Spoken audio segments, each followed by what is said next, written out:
Hi there, my name is Nastaran.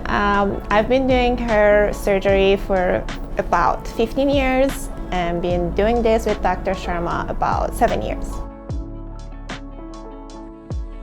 We do hair surgery about 2 to 3 days a week. Sometimes depends on our appointments. Sometimes we have 4, but that rarely happens. Usually 2 to 3. The difference between working with Dr. Sharma and other doctors, it's high standards. He has high expectations. I'm a perfectionist person too.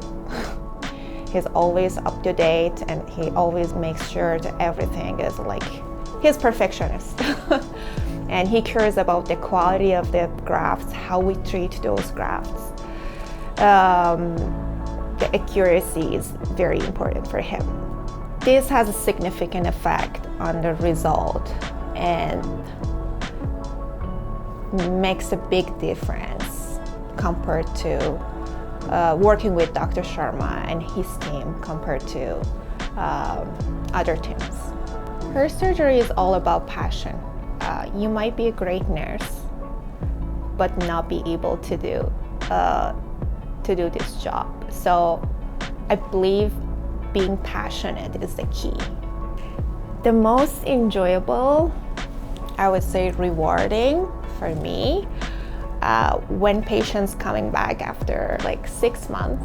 6 months is not enough time to get a full result, but still after 6 months, when they come back and you see part of result and they're very happy, they look confident, that's the most enjoyable part of doing hair surgery for me.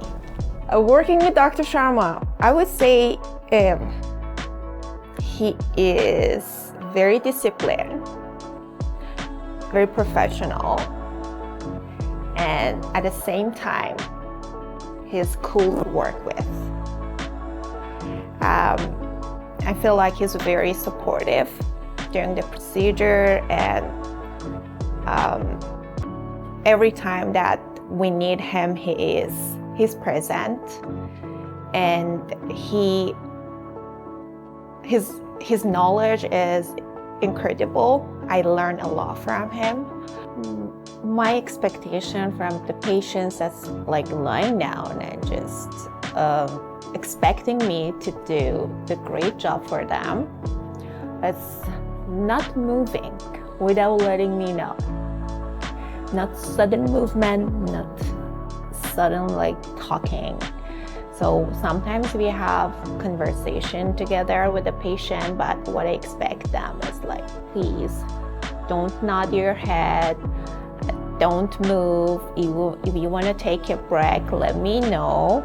You know, I don't blame them. Like, I wouldn't be able to stay still for that long time. I understand, but that's my expectation. The reason that I expect that is because of their own grafts. Grafts are very delicate, very, very fragile. When they make a sudden movement, those precious bulbs get damaged. So I don't want that to happen. I really care about every single graft. Oh, such a question. Like, I don't know. Nothing annoying about him. I would say he's always busy. You cannot like spend some time, at least at lunch. He's always talking on the phone, on consultation. And okay, come on, take a break. 5 minutes, let's have coffee together.